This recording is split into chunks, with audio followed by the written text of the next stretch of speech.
This is breaking news from the Las Vegas Review-Journal. Sponsored by Michael Gaughan's South Point Hotel, Casino, and Spa. Hey, I'm my Chief of Operations, Thomas Touchstone. I have my Chief Investigator, Carlito Reyes, and I have Fire Investigator Ron Morrow, and the Canine Countess here as well. And we're going to talk to you a little bit about the investigation process. They'll go into that and answer any questions that you might have on that as well. We know there was a lot of interest in this fire. It was huge. It was devastating, at least from a property standpoint. We're very grateful that it wasn't. There were no significant injuries from it. I did have one firefighter that was treated for smoke inhalation, but that firefighter was released quickly and is doing fine, and no other reported injuries that I'm aware of. So we're grateful for that, but certainly the property damage was devastating from this fire. So we felt that it deserved a final press conference to answer any questions. At 4:28 and in the afternoon, that's when we first got our first call to the Combined Communications Center that we had fire there. That was in Building D, so that's the wood-framed structure that initially burned. Within 4 minutes and 5 seconds, our first unit was on scene, which is fast. We were happy with that, and that occurred at 4:33. 4:33 again, almost simultaneously, there was a security guard that had tried to extinguish a fire with a fire extinguisher. He was able to darken it down a little bit, but he wasn't able to fully extinguish it or have enough effect. 4:34, our truck was in position, started to make connections for a water supply. Battalion 7 immediately, that's my battalion chief, called for a second alarm to go, so that's an additional units to the scene. 4:35 is when our second unit, Engine 34, arrived on scene. 4:36, Truck 30's aerial attack ladder moved into position. That truck is capable of applying up to 1,500 gallons per minute. 4:37 was when our battalion chief was on scene. 4:40, Truck 30 flows water from the tank, initial flow. By 4:41, my second truck's on scene, that's Truck 22. 4:44, crews assigned to the West Division begin setting up lines between the buildings. So when we have a large fire like that, specifically a wind-driven fire and it's wood frame, we see time and time again, we immediately know that there's low chance that we're going to save that fire, especially once it starts having significant amount of flames. We're going to save the building of origin. So we start looking at exposures, and that was the strategy, was that we were hoping to be able to protect the buildings next to it as quickly as possible, because it became apparent fairly quickly that the initial building was going to be a total loss. But however, due to the extreme amount of heat from this building and this fire, it spread even though those buildings were not downwind, and most of the heat was being blown across the highway. It still put off so much heat that it spread to the adjoining buildings and eventually ended up burning those down as well. By 4:46 is exactly what I'm saying. Battalion 7 declared it a defensive fire, so that's when we're not going to go interior. It's too dangerous for us to put in any interior people into the fire, into the building. If there was a life safety, if we knew that somebody was missing, it changes our risk model at that point. And so we're willing to risk more on the firefighter side if we have people that we know that we need to rescue. If it's property, we'll take more of a defensive stance and also try to keep even my people out of the collapse zone, so we don't have any injuries. And that was the goal at that point in time, to do that and to protect the exposures.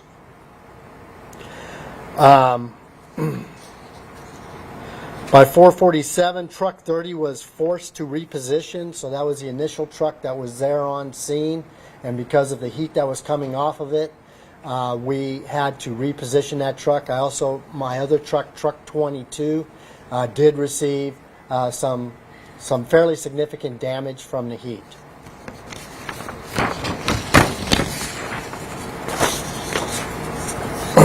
By 4:48, that truck that I just mentioned, truck 22, was in position to protect those exposures.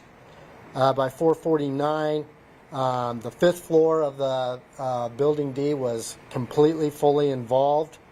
By 4:50, flames were visible on the fourth floor. By 4:52, truck 22's aerial attack ladder is in position and now supplying 1,500 gallons per minute of water. That at that point in time is really, you can see it hitting the fire building, but then it goes on to try to just protect the exposures. By 4:57, wind and radiant heat also made truck 22 ineffective and had to move.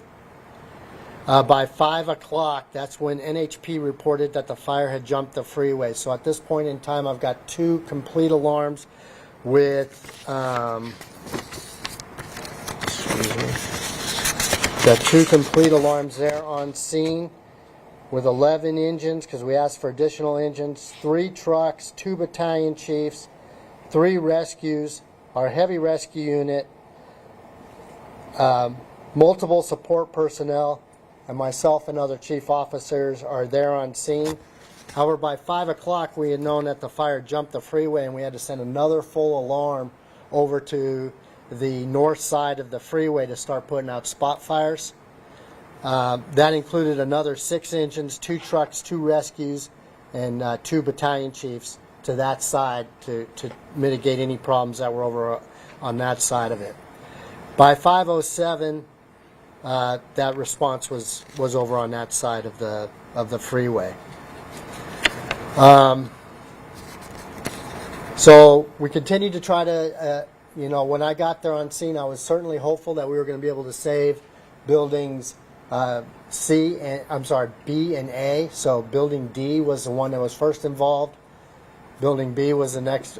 Building C was the next one that was started on fire.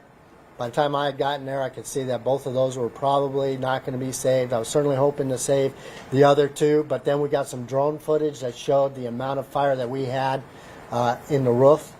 And without putting crews interior into those, at that time we knew that it was inevitable, that we were just going to try to keep this from spreading anywhere else.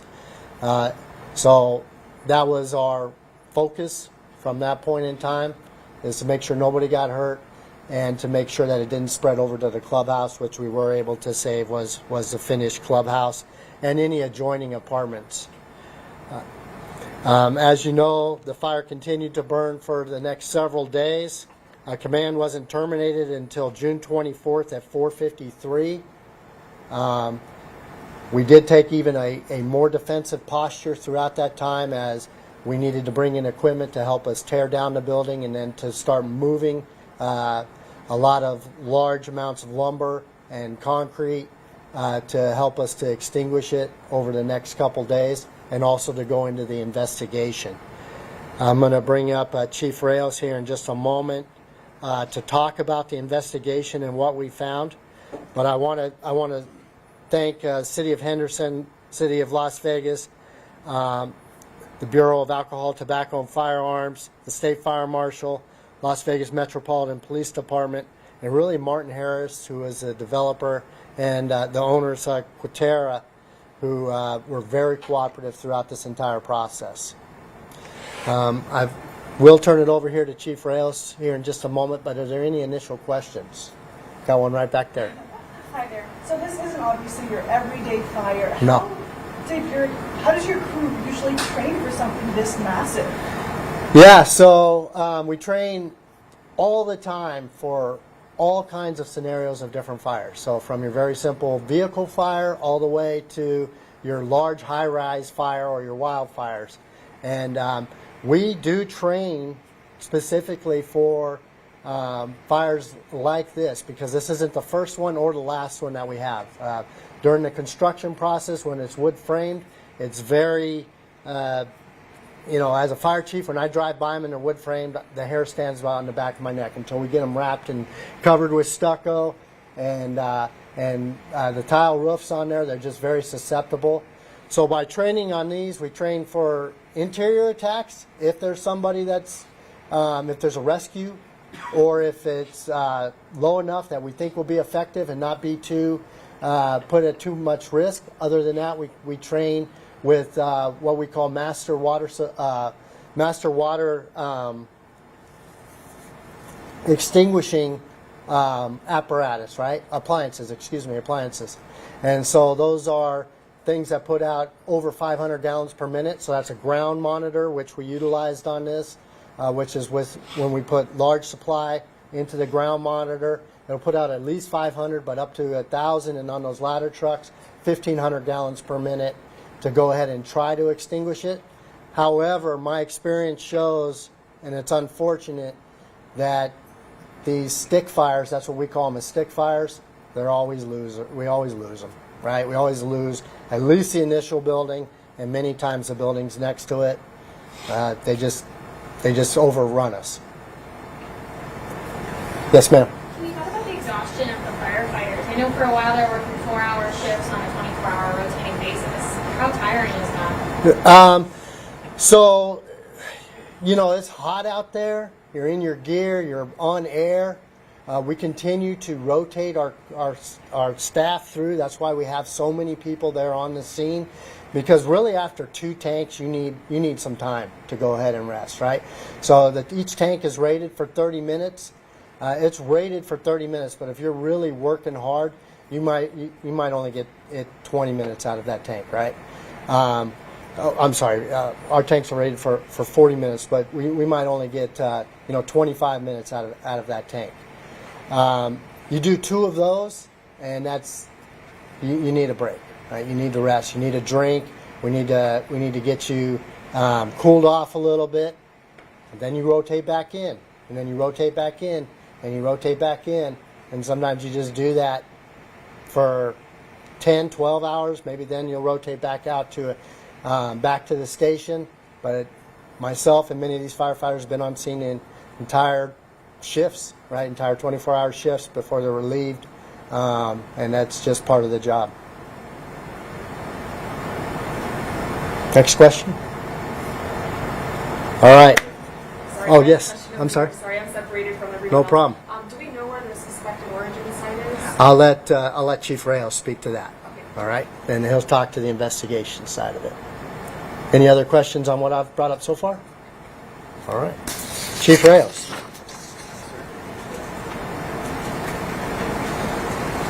Good morning. My name is Carlito Reyes. I'm the Assistant Chief of Investigations for Clark County Fire Department. After an extensive investigation involving most of our local partners and as well as the Bureau of Alcohol, Tobacco, Firearms, and Explosives, we've classified this fire as undetermined. And I'd like to talk a little bit about how we came to that classification. So we're confident about the area of origin and the point of origin, very confident about where that was. This was probably one of the most videoed and photographed fires in Las Vegas history because of the location being adjacent to the 215 during rush hour. So we're confident that it was on the roof mid-span on the north end of Building D, which was the building was closest to the 215. We're not able to make a conclusive determination because we were not able to identify a competent heat source or the first material ignited. And you cannot make a determination without those 2 things. You also have to be able to reproduce those things scientifically. Our investigation, we followed the NFPA process and all best practices that are known in this industry. We also had, obviously, the peer review with our local departments and as well as the ATF. So we felt like we explored every avenue we could, and sometimes the evidence is just not there. We believe that is because of the severity and duration of this fire, which severely impacted our scene examination. And fire destroys stuff, right? So we believe there was a significant amount of items that had some evidentiary value that were burned up in that fire. So there are 3 classifications or determinations of fires: the accidental, right, an act of God, or a natural a cause. I'm sorry, accidental. Accidental being, like an electrical fire could possibly be accidental. Natural would be an act of God, lightning strike or something of that nature. And then incendiary. We found no evidence or criteria that led us to believe that this fire was arson at any point. We had significant criteria that supported just the opposite, actually. So, but it's just you can't come to a conclusive determination if you don't have those two things: the first material ignited and a competent heat source. And the intensity and rate of this fire's burn, it just made it impossible to make that determination. So, I also wanted to explain I just wanted to give a thanks to the Las Vegas Fire and Rescue, Henderson Fire Department, and Nevada State Fire Marshal, as well as the ATF for all of their technical support. And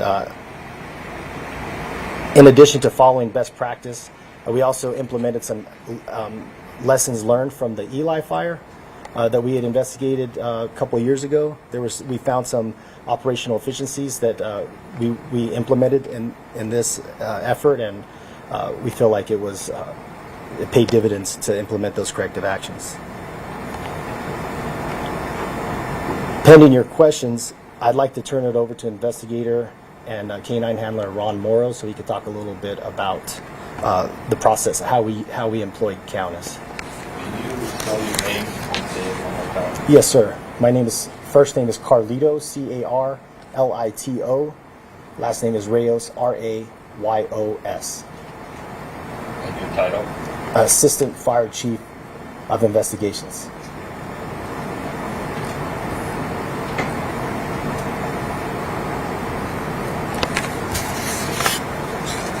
You guys ready?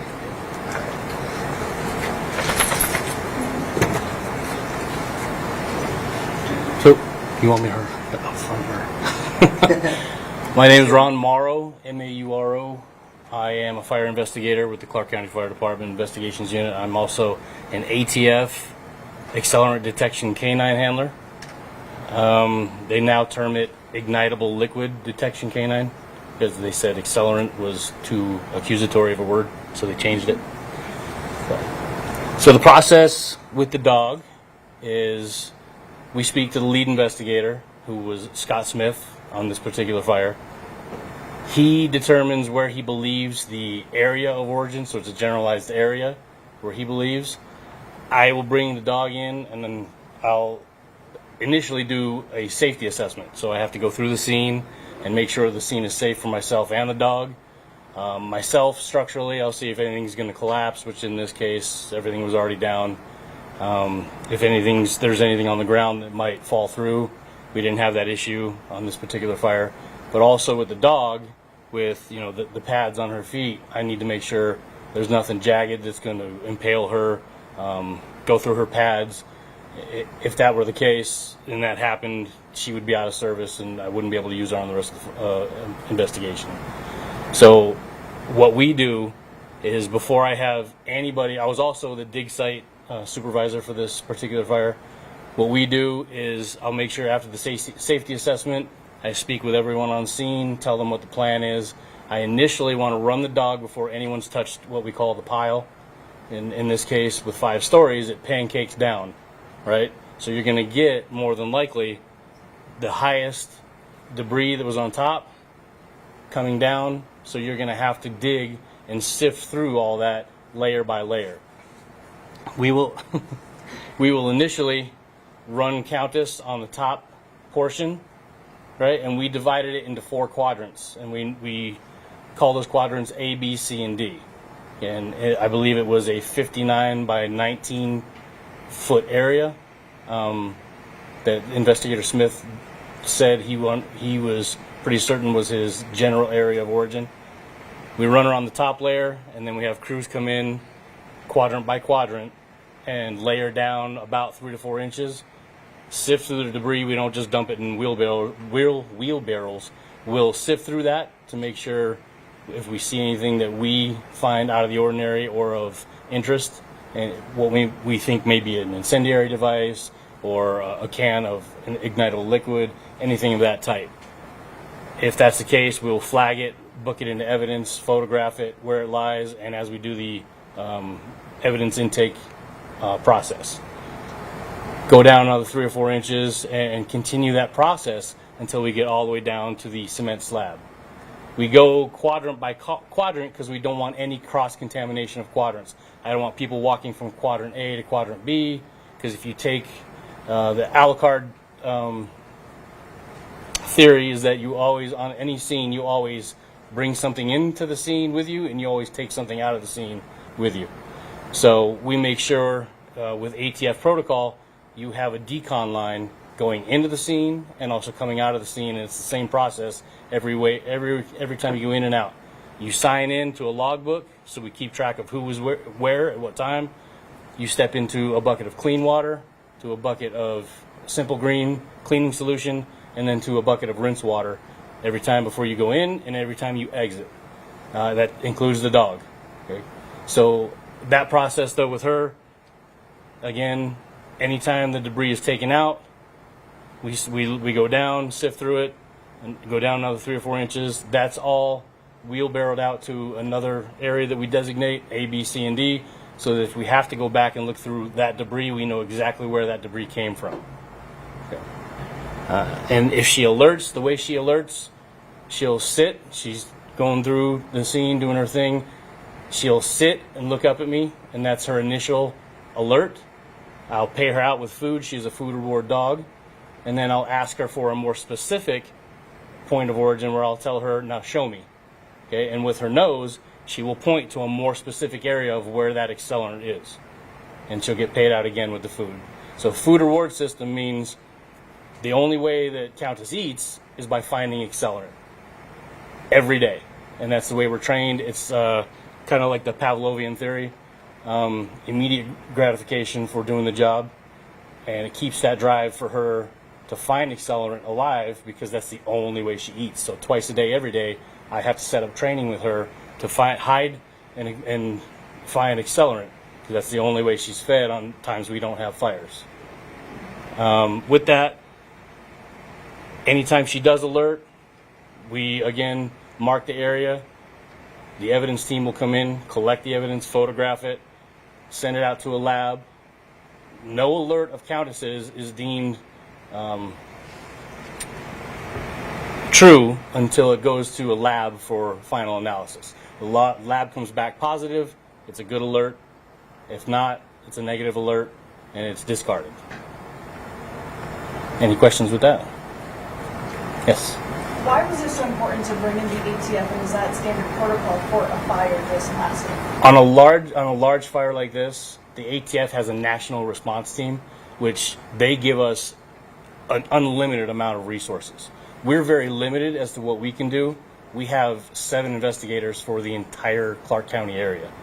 So it's hard for us, and to dig a scene that big, you need the bodies, the physical bodies, to be able to dig and get that done properly.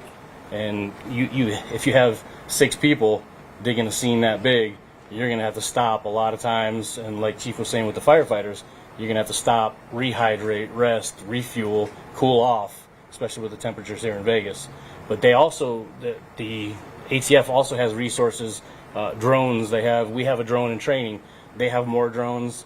They have a bigger financial budget that they can come in and buy different video equipment where they can reconstruct an entire fire scene with the cameras they put up. But with this one, it was a smaller national response team that actually just came in and aided us as opposed to taking over the investigation. They left that in our hands. We already have the ATF canine on scene. That's anytime there's a national response team with the ATF, you get 1 or 2 ATF dogs that come in. We already have it here in Vegas. We're available to every other entity in town and other states at 24/7. So that's usually why they come in. Anything else? Yes. Sorry. How long was she or the dogs at the scene? And were there breaks? How long were those periods? Yes. As a handler, that's a very good question. As a handler, I have to pay attention to the dog, and it's my job to read the dog. A dog can always go and alert to anything. I have to look for changes in behavior, right? So, and anything that I do is always transferred down the leash, they call it. So if I'm in a bad mood, if I'm angry, if I'm tired, it's going to transfer down the leash. So I have to watch how I act with the dog. I don't want her being distracted by what I'm doing. But I'm watching for changes in behavior with her. If we're going one way and she's sniffing, and all of a sudden I get an abrupt change and she snaps her head to go to the left, she's on scent. She's caught something on scent. I also have to look for her tail wag. If she's just normally wagging her tail, she's doing her normal thing. But if it starts going faster, she's finding accelerant, she's on scent because she's getting excited because she knows she's going to get fed. I also have to listen for her nose flaps. The nose flaps will get louder and faster when she's on scent. But yes, with breaks with her, especially 110, 115 degree heat, I have to keep an eye on her. If she starts slowing down and getting lethargic, it's time to take a break, right? And after, I'm not going to work her 30 minutes straight in 115 degree heat. That's fault on me for not realizing that, because now she's going to have to take a longer break. So I'll look at her. If I can see her slowing down a little bit, I'm going to put her in the AC, give her water, they have electrolytes for canines. I'll give her electrolytes, and I always have to keep that mindful eye on her. That was a very good question. Do you remember that day specifically, how that process was? How many times? More or less? I would work her 15 minutes at a time, give her a 5 to 10 minute break, but it's all, I would judge how she was in the AC. She's always in an AC kennel car. It's always running for her. I would water her, and if there were no alerts, I would feed her out. I would take her out and train her what we call calibrating. I have to calibrate her before every fire. So I'll take little cardboard squares, drop a couple drops of 50% evaporated gasoline on it, and hide them somewhere 30, 40, 50 yards away from the fire scene so I don't bias her to the fire scene, and have her find those so she knows it's time to go to work and find accelerant. But yeah, about every 10, 15 minutes, I'd give her a break, and the breaks would last maybe 5 to 10 minutes, and she's ready to go again. After the last day, I worked her. We did about 12 searches that day, and I could tell she was done. So when we went home, I gave her about a liter of fluid that I can inject, pull up her scruff on her skin, and inject under her skin subcutaneously to give her more fluid. And with that line, how long did it take her to Well, she doesn't identify the origin. She just picks up on accelerant anywhere that's used. But, I mean, keep in mind, any construction site is going to have a multitude of accelerants to fuel tools that people are using, refuel trucks, have trucks that leak, you know. So there were alerts. The first quadrant, she didn't have any alerts. Quadrant A. Quadrant B, there was one alert. Quadrant C, there was 2. And Quadrant D, there was 3. So we grab all those and send them into the lab, put them into evidence containers, and send them to the lab for final testing. Yes? Excuse me. So she found a total of 6 alerts that all came back from the lab. We haven't gotten them back from the lab yet. So if they do come back, then would that change from undetermined to something else? Not necessarily. Like I said, it could be from any of those. All we do is determine that there was an accelerant there, or an ignitable liquid in that area. And if it's confirmed by the lab, then we go back and see, well, okay, what was it? Why was it in this area? And the area we were searching, that was the area of suspected origin from Investigator Smith, that is an area where a lot of people down on the ground, a lot of trucks were used to refuel tools and stuff of that nature. So right now it's safe to say we're assuming that the accelerants that she did find were Well, we don't know yet, because it hasn't come back to tell me exactly what they were. There's 6 major types of accelerant, or major classes.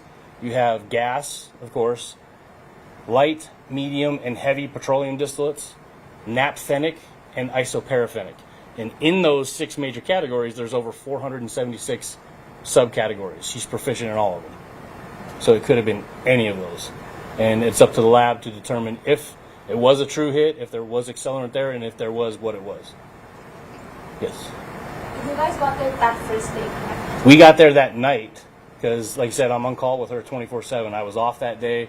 Scott Smith and Investigator Sandra Lambert and Investigator Matt Gagne called me out and said, hey, you might want to come out to this. You know, it's going to be a big fire. We don't know exactly how or where it started yet. So I went out there that night, and as you guys know, fires were still burning. Our crews were getting inundated with all the spot fires that were still popping up. The buildings were still going. So in that instance, it wasn't safe for me to run her yet. We came back the next morning at 8 o'clock. It's at that time it still was unsafe.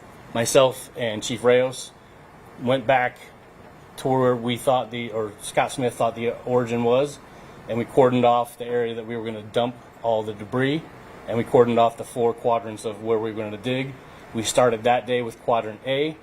Quadrant C was still reading at over 600 degrees on the heat gun, so I couldn't run her there in that area.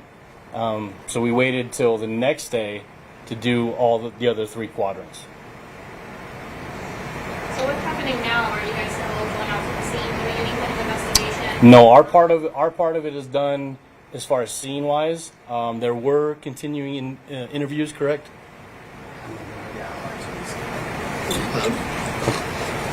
Right now, the case is open, but it's undetermined. There is nothing that we're further exploring. We're basically waiting for the lab results to come back. But again, that's not going to change our classification because we don't have the material that was first ignited, and I doubt that is not going to have a huge impact. It's going to basically confirm that Countess is awesome, and so it's not going to change our classification. We will leave it remained open in the event that there is some breaking information that comes in the future. And you're still conducting interviews, it sounds like? We've concluded our interviews at this time. We're conducting some other interviews on other investigation. What's the latest been with the communication with the developer? The developer was phenomenal. They were so cooperative the entire time. It was pretty. You think that I actually was moved by how emotional they were, and that's some pretty big brawly guys, construction guys, and seeing them in tears because their labor of love had been destroyed and burned to rubbles. They were very, very helpful. They organized. You can imagine a job that large, how many contractors, subcontractors are on there. I mean, we did dozens of interviews. The first day we were interviewing a different subcontractor from a different trade every 30 minutes for the entire day. So we interviewed every single person that worked on that building, the building of origin. On the day of the fire, we interviewed every single person that was in that structure. And then we could not have done that without their assistance, obviously. And then earlier you said that you found evidence against arson. What specific evidence did you find? So the structure. So we have tons of surveillance, like I said, right? We watched the surveillance video for hours and hours upon hours, and we are confident that we have accountability of everybody that came and went from that construction site. There was a single egress that with a security guard positioned right at it, and then 360 cameras all the way around. So we did rule out all of the working hypotheses we had for accidental. Right? We thought, could this have been? It was in close proximity to Independence Day, right? So we said, could this have been a firework? We know that fireworks are dangerous and they cause fires in the valley every single year. This was a couple weeks before the 4th of July, so we canvassed the entire neighborhood. Everybody that had a balcony facing this property, we knocked on the door and talked to them and asked, did they hear fireworks? And they were all negative responses. We said, could it have been natural? Was there lightning that day? We talked to National Weather Service. Was there any lightning in this area? There was not. We looked at electrical. It was temporary power. We talked to, that was one of the main reasons we called the ATF. They actually triaged the call telephonically and said they felt very comfortable with our capabilities, and that they were going to send, they reduced the request that we had initially. We asked for a full response. They said that we were doing everything that full response would already do. We knew that because we had video evidence of this incipient stage and the early growth stage of that fire, that we didn't need to dig every single one of those buildings, right? We knew exactly where it was. And we had eyewitnesses on the fire in that early growth stage with dry chemical on that fire at the seat of the fire. So we knew where it was, right? So we were able to rule out that. The fact that it was, exterior, there was tons of exposure, and I don't want to get into details of the proper way to commit arson necessarily, but I can tell you factors like that. We went through those and ruled those things out, and We did not, all of the evidence points to that it was not incendiary. And the amount of ignitable liquids that were found there, was that a pretty large number, or is that pretty typical for a construction site of that magnitude? Well, we don't know what the amounts were, right? I don't think that the alerts were atypical of a construction site, right, Ron? No. Again, we don't know. We have a list of the building materials and supplies and all the safety data sheets that are expected to be there. There's ignitable liquids in that, so there's no reason to believe that there's foul play there. I could take her to a construction site right now that didn't have a fire, and she would alert to certain things. Right. You're going to find them from, like you said, tool use, trucks refueling things, trucks leaking, people coming in with whatever on their tires. Yeah. Shoes. Yep. Shoes. Sorry, do we know what's going to happen to that terrain? Have they said anything about constructing again in the future? Have they said anything at all about that property and what they're going to do with what's left there? Anything? Chief, I'm going to turn that over to you, sir.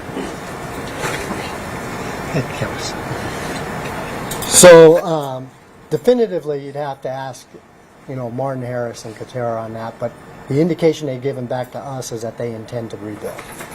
And so we're committed to assisting them with that in any way we can, as they'll have to go back through the plans check process and start all over. Obviously, the demolition's quite a big process as well. But the indication back from them is that they're going to rebuild everything that burned down. And at this point, that's safe to do? No, not yet, but it will be. Right, they won't start until so the demolition would have to occur. There is an underground parking structure there that's being evaluated. They'll have to determine at that point in time on whether or not that needs just repair or if that all needs to come out. And between the building department and the contractor and the structural engineers, they're evaluating that now. What was the final monetary loss? I've been looking for Are we just speculating on a number like that, or do we have anything we want to release? The project itself, Chief, Please. So the project itself, according to the general contractor, was $90 million. They were, at the time of the fire, at 75% build out. That obviously doesn't include cost of delays and demolition, which would probably be significant. So that was the total project number pre-fire. I can't speculate what that would be after, what demolition costs. When is demolition scheduled? It's not scheduled yet. It's not scheduled. No, not to my knowledge. And because this is undetermined, we don't know the start date. If they are planning to rebuild, I guess what do you tell them how to make sure this doesn't happen if you don't know what happened? So how do they make sure if they invest another $9 million, Yeah. that this doesn't go up to me? Yeah, so every project has a risk, right? And specifically at the frames portion of it is a risk. So, we've talked to them and on ways that to maximize the fire prevention portion of it, the fire safety to reinforce good safety practices, but they're already doing a lot of that. Things do occur, from my standpoint, that 5 stories started a fire that was higher in heat than most that we ever occur because of the size of that structure and the wood frame and spacing of the framing materials is just perfect for it to go ahead and burn at that time. What we recommend to developers is to make sure that the buildings adjacent to those are, not to frame them all at one point in time, and then we'd rather see them wrapped and have tiles so that they have that protection. Although one of these buildings was already completed like that and it still burned because of the heat. So to answer your question, there are some treatments that you can go ahead and do to wood framing while it's being framed. That's up to a developer. It's not mandated by the fire code to do to prevent that from burning. So that would be up to them to go ahead and decide on that.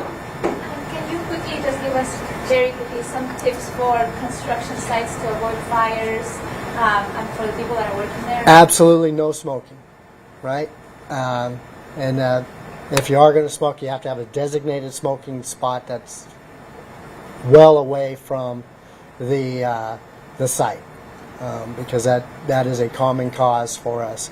Certainly care and reevaluation whenever you're using any type of open flames. So torches that plumbers utilize, that roofers utilize, sometimes you have to, those are common things that have happened in the past. You need to check them and recheck them. The disposal of all types of rags that might have some kind of acetone or oils on them into the proper type of containers. Those are very important. Fire watch, fire extinguishers, all of that certainly comes into play. Training for, where people go if there is a fire, so that they can go ahead and we can do accountability very quickly. That's important, not only on a construction site, but any home, any business, because that's our number one thing when we get there. Is everybody accounted for? Is there somebody missing? Is there a possibility that somebody's inside? Anything that I'm missing? Tom? Yeah, so those would be our main points. Other questions? No? Okay. So You've been watching breaking news from the Las Vegas Review-Journal, sponsored by Michael Gaughan's South Point Hotel, Casino, and Spa.